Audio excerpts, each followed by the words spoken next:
Bien fini parce qu'il dit il accomplira de grandes choses dans ta vie. Maintenant, j'ai une question pour chacun d'entre vous. Est-ce qu'il y en a ici qui aiment Dieu? Oui. Vous pouvez lever la main. Tous ceux qui aiment Dieu, vous pouvez lever la main. Ok. Eh bien, ce matin, tous ceux qui disent aimer Dieu, vous êtes concernés par ce qu'on va dire.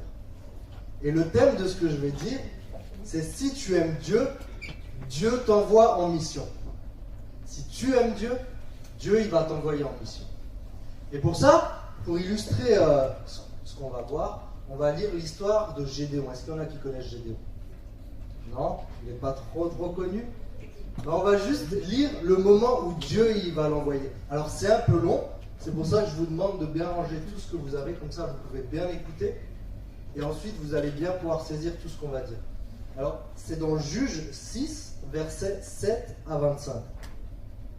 Mais moi, je vais juste vous lire vite fait le verset 1 qui est quand même super important.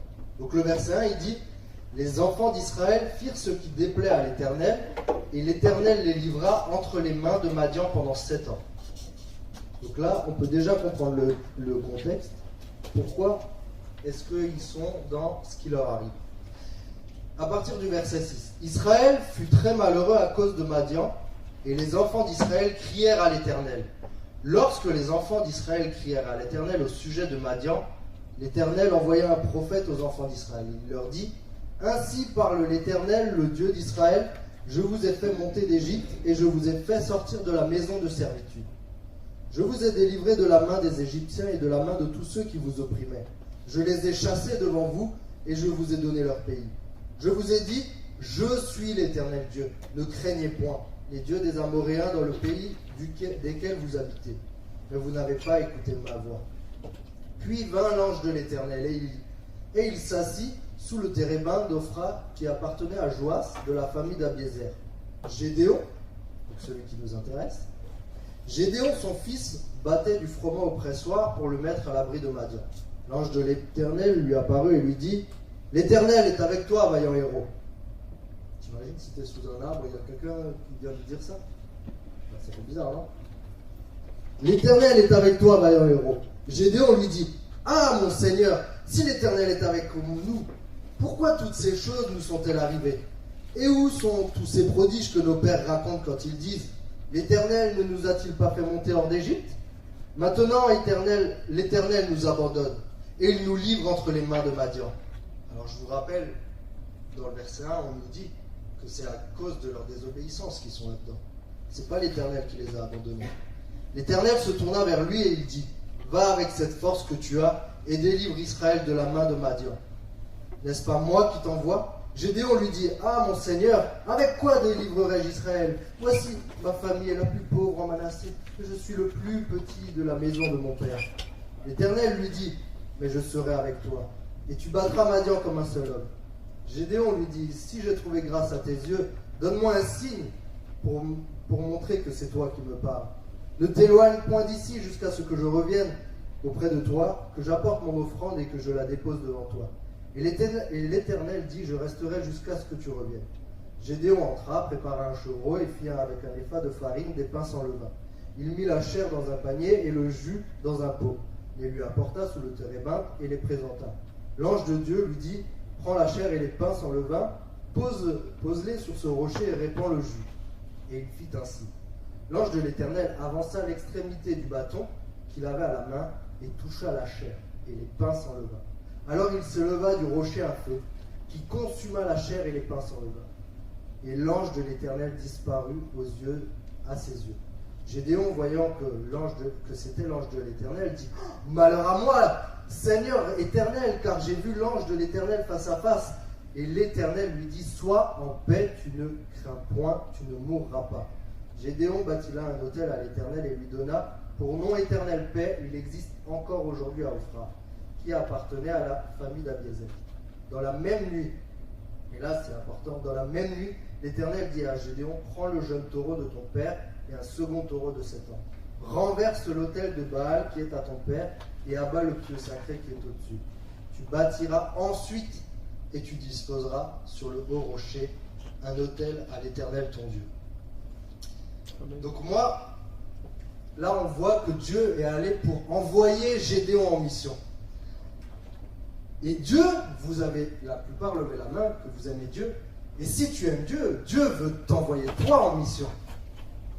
Mais la première question, c'est est-ce que toi tu y crois? Est-ce que tu crois que Dieu est encore là? Dans le verset 13, on voit que Gédéon, il dit « Ah mon Seigneur, si l'Éternel est avec nous, pourquoi toutes ces choses nous arrivent-elles » Est-ce que ça t'est jamais arrivé de remettre Dieu en question? Parce qu'il y a eu des malheurs. On voit que Gédéon, c'est parce qu'il y a des malheurs, il dit « Mais est-ce que l'Éternel est encore avec nous ?»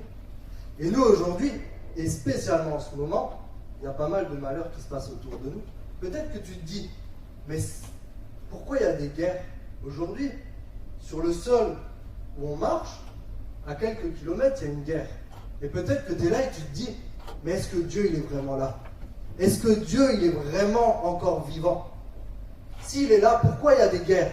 Pourquoi est-ce qu'on entend toutes ces choses qui arrivent vers nous? Et plus c'est proche, en général, plus on a peur. Mais j'ai envie de te dire, Dieu, il laisse l'homme libre. Dieu, il laisse l'homme libre de ses choix. C'est parce qu'on est libre qu'il se passe des choses comme ça. Demain, si je te donne un couteau, tu es libre de faire ce que tu veux avec. Tu es libre d'aller couper du pain. Tu es libre d'aller planter ton frère. Tu es libre. Tu as le couteau en main. C'est à toi de choisir. C'est pas Dieu qui fait les meurtres. C'est pas Dieu qui lance les bombes. Alors, ne remets pas Dieu en question dans ce qui se passe par rapport à ces guerres. Le cœur de l'homme est tortueux par-dessus tout. C'est pour ça qu'il arrive ce genre de malheur. Mais peut-être toi, la guerre, à la limite, tu t'en fiches. Peut-être tu te dis, mais Dieu, est-ce qu'il existe vraiment? Et s'il existe, ou même peut-être on t'a déjà demandé, s'il existe, pourquoi il y a des gens qui meurent de faim? Pourquoi est-ce qu'il y a des gens qui meurent de faim dans des pays? L'autre jour, je lisais qu'il y a quelqu'un qui meurt de faim toutes les 4 secondes. T'imagines le nombre de personnes qui est déjà mort depuis qu'on a commencé cette matinée? Mais Dieu, il est où? Qu'est-ce qu'il fait, Dieu? Il existe vraiment? Mais est-ce que Dieu, il n'a pas mis assez de richesse sur notre terre pour que tout le monde puisse manger à sa faim? Toi, combien de fois tu as trop à manger? Est-ce que c'est pas finalement l'égoïsme de l'homme qui fait qu'il y a ce genre de malheur qui se passe? On est toujours libre, c'est comme l'histoire du couteau. Quand tu as un pain, tu es libre de le manger tout seul ou de le partager. Et c'est exactement ce qui se passe, mais à une autre échelle. Je ne vous remets pas la faute, si vous avez trop à manger. Ce n'est pas de votre faute s'il y en a qui meurent de faim à l'autre bout de la terre. Mais c'est parce que notre terre est gérée par des hommes. Et qui est le prince de la terre? C'est Satan. Dieu, il nous laisse libres de nos choix. Donc on ne peut pas lui remettre la faute. Tu ne peux pas remettre à Dieu la faute de tous les malheurs. Mais ça, excuse-moi, c'est des malheurs qui sont loin, à la limite. Tu t'es peut-être même jamais posé la question. Par contre, tu vas peut-être te demander, mais si Dieu existe, pourquoi? J'ai un bug? Non, c'est bon. Si Dieu existe, pourquoi mes parents ont divorcé? Là, ça va peut-être te toucher un peu plus. Pourquoi mes parents ont divorcé? Dieu, t'étais où quand mes parents ont divorcé? Mais j'ai envie de te rappeler un truc. Ça, c'est Dieu qui parle de sa bouche.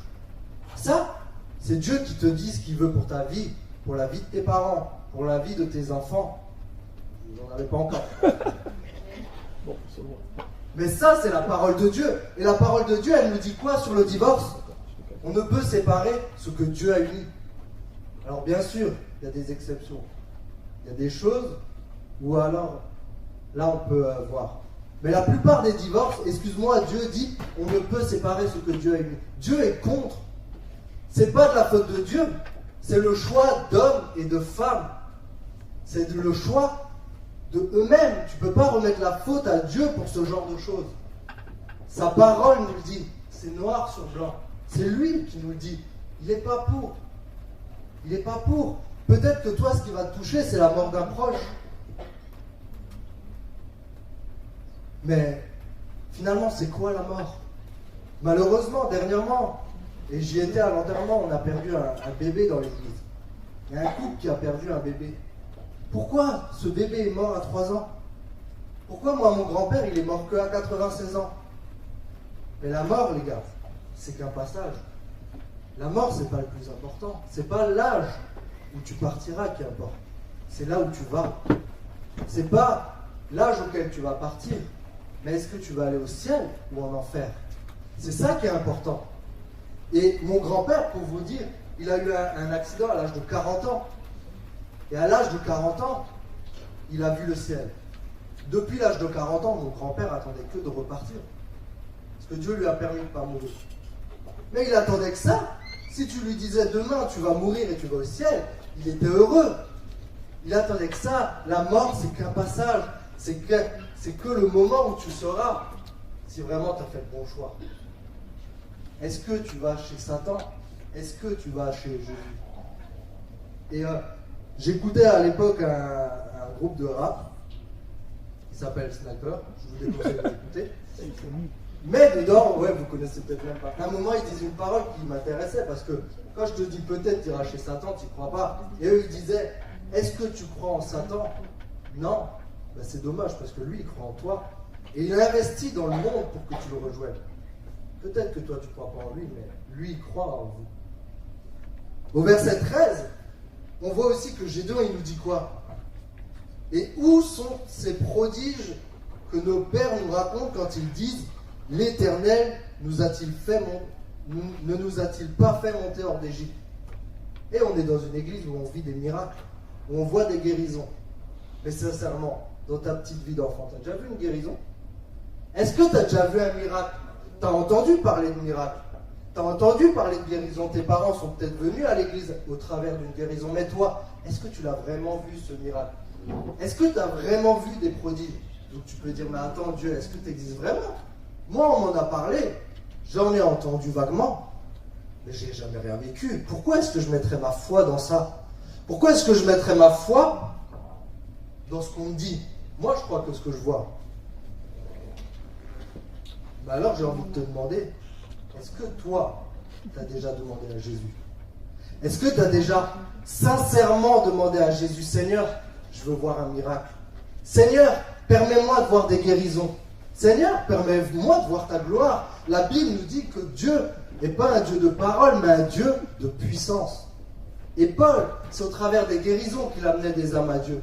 Mais toi, est-ce que déjà, personnellement, avant de te dire j'ai jamais rien vu, tu as cherché à voir quelque chose? Est-ce que dans le secret de ta chambre, tu recherches Dieu? Est-ce que tout simplement, si ton frère est malade, si ton père, ta mère est malade, tu as déjà proposé d'aller poser tes mains sur eux et prier pour eux? Et si tu veux marquer des buts, mais que tu montes jamais sur le terrain de foot, tu marqueras jamais. Si tu veux voir des guérisons, mais que tu pries jamais pour quelqu'un, tu verras jamais rien. Cherche Dieu. Il attend ça. Moi, pour vous donner un témoignage, et c'est un témoignage pourri. C'est un témoignage tout bidon. Mais si vous savez ce qu'il a fait en moi, c'était trop bien. Et là, il y a peut-être ceux qui étaient avant moi là-bas qui vont comprendre ce que je voulais dire avant. Un jour, j'étais avec ma petite fille, Louise. C'était il y a 4 ans, elle avait 2 ans. Et Louise, on est sorti de la voiture. Et elle me dit, papa, on était à Guéville, est-ce que je peux avoir des bonbons? Bon, j'avais pas de monnaie. Et à l'époque, tu pouvais pas payer en dessous de 10 € avec la carte. Donc j'ai dit, Loulou, je suis désolé, j'ai pas de sous. J'ai que la carte. Donc je peux pas t'acheter de bonbons, je vais pas t'acheter pour 10 € de bonbons. Je serais un père indigne. Là, mais, qu'est-ce qui s'est passé? Je me suis dit, mais maintenant c'est l'occasion de lui faire expérimenter Dieu. On ne prie pas pour rien. Mais là, le désir de mon cœur, c'était que ma fille puisse voir que Dieu, il prend soin d'elle. Et j'ai dit, écoute, on va demander à Dieu, on va prier ensemble. Et on marchait dans la rue à Guebwiller. Il n'y a pas besoin de vous mettre à genoux, lever les bras, crier, parler en langue. Non, vous pouvez prier normalement. Et là, je dis, Seigneur, tu vois Loulou, elle veut des bonbons. J'ai pas de quoi lui payer parce que je veux pas lui payer plus que 10 €. Je suis un peu radin. Permets-lui de trouver une solution pour qu'elle ait des bonbons, n'importe comment. Et les gars, j'ai pas marché 3 minutes, j'ai trouvé 10 € par terre. J'ai trouvé 10 € au bout de... Ça fait 4 ans, j'ai jamais retrouvé 10 € par terre si ce n'est ce matin dans ma poche. Et je les avais oubliés. Et pour moi, ma fille l'a oublié aujourd'hui ce témoignage. Je suis sûr, elle s'en souvient plus. Mais ce que ça a fait en moi, C'était incroyable. Depuis 4 ans, j'ai même pas trouvé une pièce par terre. Là, j'ai prié. 3 minutes, j'ai reçu 10 euros. Bon, je voulais pas payer pour 10 euros de bonbons, mais comme Dieu les avait donnés, j'ai payé pour 10 euros de bonbons. Mais vous voyez, demandez à Dieu, cherchez. Tu veux voir la gloire de Dieu? Est-ce que tu t'intéresses au monde autour de toi? Alors moi, je suis un peu spécial. Et d'ailleurs, ma femme, elle se fout souvent de moi à cause de ça. Mais moi, j'aime prendre le temps de m'émerveiller devant une fleur. J'aime prendre le temps de m'émerveiller devant une fleur. Au boulot, on a planté des petites graines pour du piment et tout ça. Et moi, je trouve ça fantastique. Mais je suis émerveillé, les gars. Je vois cette graine, j'ai mangé les piments, mais c'est un truc de fou quand on réfléchit. C'est un truc, pour moi, c'est incroyable. Et je sais qu'on se fout souvent de moi à cause de ça. Mais Romains 1, verset 20, il dit quoi? Romains 1, verset 20, il nous dit, en effet, les perfections invisibles de Dieu, sa puissance éternelle et sa divinité, se voient comme à l'œil depuis la création du monde quand on les considère dans ses ouvrages. Ils sont donc, vous êtes, je suis, inexcusables. Dieu se voit dans sa création, les gars. Apprenez à vous poser. Apprenez à voir Dieu dans tout ce qu'il fait, dans toute la nature. Prenez ce temps. Dieu, il nous a mis tout ça. On est inexcusable. C'est juste merveilleux. Si je vous mettais sur la Lune, il n'y a rien. Que vous ne connaissiez pas la Terre, que vous marchez, et là, d'un coup, il y a un arbre ou une Ferrari, c'est obligé. Tu te dis, mais qui a mis ça là? Il n'y a rien. C'est merveilleux. C'est trop beau ce truc. C'est quoi? Mais de la même manière, le problème, c'est qu'il y a tellement de merveilles autour de nous qu'on s'y habitue comme d'habitude. Apprenez à voir le miracle de Dieu dans tout ce qu'il fait, dans tous ses ouvrages. Un jour, j'étais avec un de mes chefs devant la commande numérique au travail. La commande numérique, c'est une énorme machine et on peut tout couper dans tous les sens. Enfin, c'est un truc technologique là, c'est trop bien. Et moi, je m'émerveille devant cette machine. Oui, je suis un peu émerveillé devant tout et n'importe quoi. Et là, ce que je vais vous dire, si vous voulez parler de Dieu aux gens, des fois, il faut être un peu malin, tu vois. Et là, on était devant la machine et je dis à mon chef, mais c'est énorme cette machine, c'est quand même incroyable ce que l'homme est capable d'inventer et de faire. C'est quand même un truc de fou. Et il dit, ouais, c'est vrai que technologiquement, on est tellement avancé et tout. Je dis, franchement, tu pourrais jamais croire que cette machine est venue d'un petit boulon qui a grandi et qui c'est obligé que quelqu'un a réfléchi et tout. Je dis, bah oui. Je dis, mais regarde ton corps humain, regarde ton corps. Il est 10 000 fois plus complexe que cette machine. Et tu te demandes, pour toi, c'est logique qu'on vient d'une goutte d'eau. C'est logique qu'on vient d'un truc qui sort de la mer. Il y a un créateur derrière nous. On est plus compliqué que tout ce que l'homme a créé, mais on n'aurait pas été créé. Les gars, apprenez à vous émerveiller devant ce que Dieu a fait. Et au verset 14, on voit que Dieu, il confirme tout simplement à Gédéon. Il confirme. Mais si toi, tu veux que Dieu te confirme qu'il t'envoie en mission, il faut que tu le cherches. Est-ce que tu le cherches dans le secret de ta chambre? Est-ce que tu cherches sa volonté? Il te parle, je vous l'ai dit, par la Bible. Il y a tout là-dedans. S'il faut qu'on vous aide à comprendre, venez vers nous. Mais la Bible, elle nous dit tout. Par exemple, elle te dit, aime ton prochain comme toi-même. Déjà, c'est une mission. Je ne te dis pas que tu es tout de suite appelé à être appelé en mission. Je ne te dis pas que tu dois faire la louange.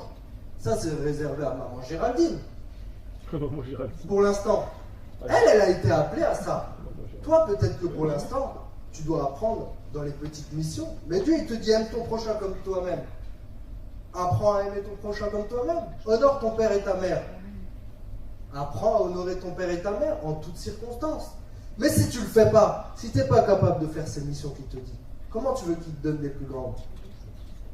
Et peut-être que justement, toi, tu te sens incapable de faire ces missions. Au verset 15, Gédéon, il dit quoi? Ah, mon Seigneur, avec quoi délivrerai-je Israël? Voici ma famille est la plus pauvre de Manassé. Je suis le plus petit de la maison de mon père. Là, vous imaginez, le gars, il était le plus petit de la famille, la plus pauvre du bled. Et il était vraiment rien, quoi. Il était tout en bas de l'échelle, hein, niveau. Et Gédéon, il se sentait incapable. Incapable, mais j'ai envie de vous dire, finalement, moi, je suis quoi, là? Je suis en train de vous parler. Jaja, il est quoi quand il est responsable des ados? Johanna, elle est quoi quand elle lit de la louange? Jérémie, il est quoi quand il fait rien? Eh bien, on est simplement des canaux par lesquels Dieu prend plaisir à passer pour venir se déverser sur vous. Moi, je suis là, ok, mais je suis qu'un canal par lequel Dieu passe pour se déverser sur toi. Jésus, c'est l'eau vive. Et nous, moi, je suis un canal par lequel il passe. Et il prend plaisir à passer par ses enfants pour venir parler aux gens. Il prend plaisir à passer par toi pour aller parler, pour être une lumière pour lui. Il prend plaisir à nous utiliser. Mais peut-être que toi, comme Gédéon, tu dis, mais je suis quoi? Moi, je suis trop petit. Moi, je suis un canal comme ça. Un canal de PVC. Je sers à rien. En plus, je suis en carton. Si l'eau, elle se déverse dedans, je vais me désintégrer. Moi, je suis qu'un enfant. J'ai des grands frères, ils font des conneries. Pourquoi est-ce que moi, je devrais déjà suivre Dieu? Le processus de la vie, c'est qu'on suit tous nos grands frères. Et ensuite, j'irai vers Dieu. Peut-être que tu es le plus rejeté de ton école. Peut-être qu'on t'a toujours dit, tu sers à rien. Alors pourquoi Dieu, il t'utiliserait toi si tu sers à rien déjà aux yeux des gens? Pourquoi Dieu, il t'utiliserait toi si tu es déjà moche? Pourquoi il t'utiliserait toi si tu es rejeté par les autres? Pourquoi il t'utiliserait toi si au club de foot, tu n'es que sur le banc de touche? Pourquoi? Tu sers à rien, regarde. Qu'est-ce que tu veux que Dieu fasse avec un canal comme ça? Ça, c'est ce que toi, tu te dis peut-être. Mais moi, je vais te dire comment Dieu te voit. Lui, il te voit comme une vraie canalisation par laquelle toi, tu peux passer. Dieu, il veut t'utiliser comme cette canalisation. Là, il peut se déverser. Dieu, il te voit plus que ce que toi, tu vois en toi. Et il le dit à Gédéon. Il le dit à Gédéon. Je serai avec toi, va. Dieu est avec toi, va. Peu importe ce que les autres disent, tu t'en fous. Tu n'en as rien à faire, rien à cirer. Si Dieu est avec toi, qui sera contre toi? Amen. Même si tu es le plus rejeté, même si tu es le plus, je ne sais pas si ça se dit encore aujourd'hui, has-been de ton école. Dieu, il voit les capacités au-delà même de ce que toi, tu peux imaginer. Moi, franchement, je pensais que je ne servirais à rien. Mais je vois quand même que Dieu, il m'utilise dans ma vie. Quand tu acceptes que ce n'est pas par tes forces, mais c'est parce que Dieu est avec toi que tu feras les choses. C'est pas parce que toi, tu es grand que tu feras des choses. C'est parce que Dieu est avec toi. Et Dieu, il prendra plaisir. Mais dans la mesure où toi, tu lui laisses la place. Et lui laisser la place, ça veut dire quoi? On voit dans le verset 25, Gédéon, Dieu, il lui dit quoi? Renverse l'autel de Baal qui est à ton père et abat le pieu sacré qui est au-dessus. Dieu te demande d'abattre les idoles qui sont dans ta vie. Si tu ne les abats pas, Dieu il ne peut pas passer. Si tu n'enlèves pas ce qui bouche la canalisation, Dieu il ne pourra pas t'utiliser. Là tu peux mettre l'autre photo. Si toi tu n'enlèves pas ce qui bouche la canalisation, tu vas être comme celle-là, crasseuse. Dieu il passe pas par là, hein. De toute façon il ne peut pas passer. Mais on va voir ensemble quelques idoles. Qu'est-ce que ça peut être tes idoles? Est-ce que ta première idole qui bouche ta canalisation, c'est l'oisiveté? Ça peut être l'oisiveté. Il y en a plein, hein, on va en voir que quelques-unes ce matin. C'est quoi l'oisiveté? Moi, je dois faire gaffe à ça, honnêtement. L'oisiveté, ça peut être rester devant ton écran pendant des heures à rien faire. Traîner là devant la télé à rien faire, perdre ton temps. Ça peut être, moi, ça c'est mon gros piège sur YouTube. Zapper, là, comment vous dites? Scroller les shorts, là, les shorts vidéo. Et ça, moi, je peux le faire pendant des heures. Mais le problème, c'est pas que tu regardes des vidéos, mais si tu me dis, j'ai pas le temps de prier, j'ai pas le temps de prendre du temps dans la Bible, j'ai pas le temps de passer, j'ai pas de temps à passer avec Dieu, mais que tu passes des heures à glander devant des vidéos, des jeux vidéo, à être dans ce que j'ai appelé l'oisiveté, mais alors tu as une idole à abattre dans ta vie. Tu as une idole à abattre. Tu peux pas me dire que tu n'as pas de temps pour Dieu, mais tu passes du temps là-dessus. Peut-être que finalement, toi, ça ne te concerne pas trop. Mais toi, ce qui bouge ta canalisation, c'est le sport. Et là, il y en a peut-être plus. Le sport, tu aimes le sport. Tu penses sport, tu parles sport, tu t'habilles sport, tu regardes le sport, tu fais du sport. Et tu viens me dire, j'ai pas le temps de prier, j'ai pas de temps à prendre dans ma Bible. Pas que je veux pas, mais c'est juste que j'ai pas le temps. Eh bien, excuse-moi, le sport, c'est une idole que tu dois abattre. Je te dis pas d'arrêter le sport. Je te dis de laisser de la place pour Dieu. Mais si tu prends tellement de temps pour une activité comme le sport et que tu te rends compte que tu n'as pas pris de temps pour Dieu, alors c'est une idole que tu dois abattre. Alors c'est une idole que tu dois abattre. Et on est souvent concerné. Dieu, c'est pas une option, les gars. Peut-être c'est les réseaux sociaux, le culte de ton image. Tu aimes poster des... Souvent, vous remarquez que sur les réseaux sociaux, on poste rarement une photo où on est moche. En général, on met le plus beau profil. Parce que c'est le culte de l'image. Il faut qu'on nous voit. Il faut qu'on ait des likes. Et j'aimais bien ce que disait un humoriste sur les réseaux sociaux. Après, je ne suis pas contre. Hein. Mais il disait, finalement, c'est quoi les réseaux sociaux? C'est de montrer que sa vie, elle est meilleure que celle des autres. Regarde, je suis à la plage, il fait beau, il y a du soleil. Toi, tu es à la maison, il fait moche, il pleut, c'est pourri. Est-ce que tu m'envies? Hein? Vas-y, mec, tu m'envies. Mec, t'aimerais être à ma place. On a envie de donner envie aux autres. On met toujours ce qu'il y a de mieux pour que l'autre, il préfère notre vie. Mais ça, si ça te bouffe tout ton temps, et toujours pareil, si tu me dis j'ai pas de temps pour Dieu, alors c'est une idole que tu dois abattre. Prends plutôt les réseaux sociaux pour déverser Dieu, pour être un canal par lequel Dieu pourra se déverser sur tes amis. Prends ça. Apprends à mettre Dieu dans tout ce que tu fais. Pour finir, ça c'était les réseaux sociaux. Pour finir, peut-être que c'est le péché. Et là, je sais qu'il y en a plein qui commencent à se remuer sur leur chaise et à dire « J'espère qu'il ne va pas parler de ce que je pense. » Parce que la plupart des garçons ici sont concernés. Et là, on essaye de prendre la petite position cool pour ne pas se sentir visé. Mais peut-être que ton péché, c'est la pornographie. Calmez-vous, j'étais le premier devant. Il n'y a pas de problème. C'est pas un problème d'être là-dedans. Le problème, c'est de s'y conforter. Mais si c'est un péché dans lequel tu prends plaisir, dans lequel tu prends plaisir à t'y adonner, eh bien alors c'est une idole que tu dois abattre. Dieu, il ne peut pas passer par toi. Dieu, il ne peut pas t'utiliser. Mais si tu combats sincèrement ces choses, alors Dieu, il va t'aider. Moi, les gars, j'étais dedans. Mais Dieu, il m'a délivré en un clin d'œil alors que je ne m'y attendais pas. À la louange, il y a eu 3 notes de musique, je me suis mis à pleurer, j'ai rien compris. Je ne cherchais pas, je n'ai pas prié pour ça à ce moment. J'ai pleuré toute la louange. Après ça, j'étais libre. Je ne peux pas vous expliquer. Mais je sais que dans ma vie, je cherchais à m'en sortir.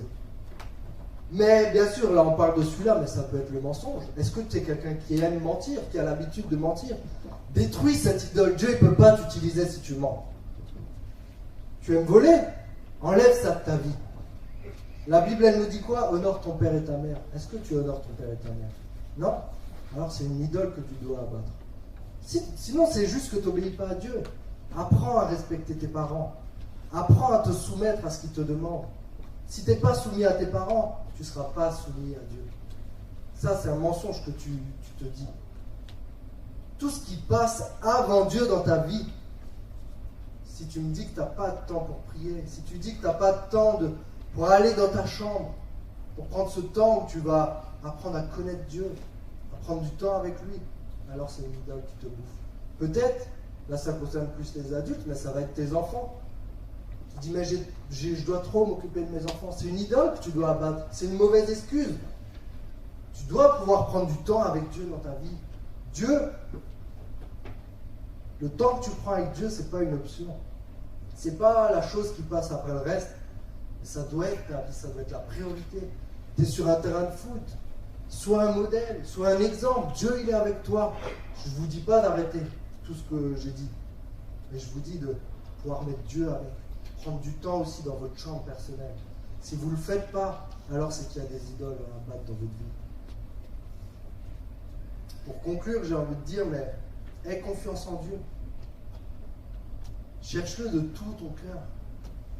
vraiment dans ta chambre, prie s'il y a des choses auxquelles tu es encore attaché, des péchés, des choses où tu sens que c'est compliqué. Si le sport te prend trop de temps, prie pour ça. Mets des choses en place pour arrêter. Demande à Dieu, t'es pas trop petit, t'es pas trop faible. Pour te dire, Dieu il a utilisé David pour vous expliquer. Dieu avait envoyé un prophète au père de David parce qu'il lui a dit que ce sera un de ses fils qui serait choisi pour être roi. Et le propre père de David ne l'a pas appelé. Il a appelé que les autres parce que pour lui il était trop petit. Mais Dieu voit le cœur de David. Et Dieu voit ton cœur à toi. Il voit ton cœur. Alors n'aie pas peur. Mon grand-père, c'était un paysan. À l'âge de 14 ans, il a dû arrêter l'école. Il a dû arrêter l'école parce que son grand frère de 18 ans est mort. Et son père est tombé gravement malade. Donc mon grand-père a dû prendre la relève. Et aux yeux de la société, un gamin de 14 ans qui s'occupe d'une ferme, c'est rien. Mais Dieu, il connaissait mon grand-père. Et plus tard, il l'utilisera et il l'appellera en mission. Et parce que mon grand-père a accepté la mission, aujourd'hui on est ici dans ce bâtiment.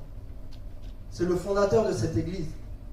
Mais je vous dis un truc, s'il avait refusé, Dieu aurait pris quelqu'un d'autre, il n'y a pas de problème. Mais il a accepté et Dieu l'a conduit. N'oublie pas, peu importe qui tu es, si Dieu est avec toi, on ne pourra pas aller contre toi. Si Dieu t'appelle, mais cherche-le. Et un jour, il aura une mission spéciale pour toi. Aujourd'hui, je prêche, Dieu m'a placé là. Aujourd'hui, il y en a qui font la louange, Dieu les a placés là. Dieu, il nous place à des moments donnés à des missions précises. Mais les premières missions, la Bible nous dit, honore ton père et ta mère, aime ton prochain comme toi-même. Si tu n'as pas l'amour, tu n'es rien. Apprends à aimer ceux qui t'entourent. Ta famille, tes frères, tes sœurs, c'est ta première mission. Et Dieu, il va t'utiliser. Il va se déverser au travers de toi. Il va prendre plaisir à t'utiliser. Je vais simplement finir par la prière. Et je ne veux pas faire d'appel où je vais vous demander d'avancer, mais comme on l'a dit, Dieu, il voit ton cœur. Et ce matin, je veux juste parler, que vous puissiez parler à Dieu dans vos cœurs. On va juste fermer les yeux et Johanna, elle va déjà pouvoir revenir pour reprendre le dernier chant. Et je vais juste prier. Je vous invite à tous fermer vos yeux.